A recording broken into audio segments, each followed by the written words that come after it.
watching my video back, I think I did a really good job with maintaining eye contact the whole time. He did fidget a lot and look around a lot, but I made a conscious effort to continue looking at him.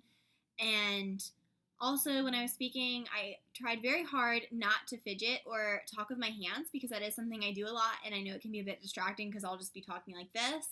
So I made a very conscious effort to keep still, but at the same time, not be overly still, so it was like stiff.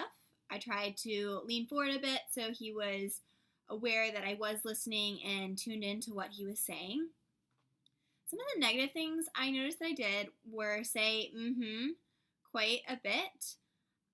Personally, when I say that, I don't intend for it to be interruptive at all. And it wasn't until I watched my video back that I realized just how dismissive and almost condescending that it comes across in some instances, as if I'm rushing what he's saying, kind of dismissing his thoughts or his feelings. And that was not something I intended. However, it did come across that way, so hopefully I can work on that in the future. I also did notice that I asked quite a bit of close-ended questions.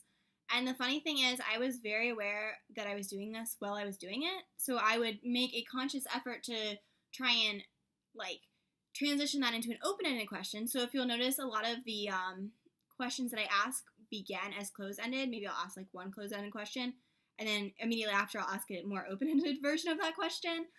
For instance, I think one of the first questions I asked him, I was like, what did your parents do to upset you? Oh, can you tell me a bit more about it? Because I realized what I was doing. Whereas I should have just begun saying, could you tell me a bit more about what your parents have been doing to upset you? And that would have led it to be more open-ended. However, my friend actually pointed out to me that he really appreciated that I made the effort to change it to an open-ended question because he said he could tell I was still listening and I was self-aware of the way I was responding to him.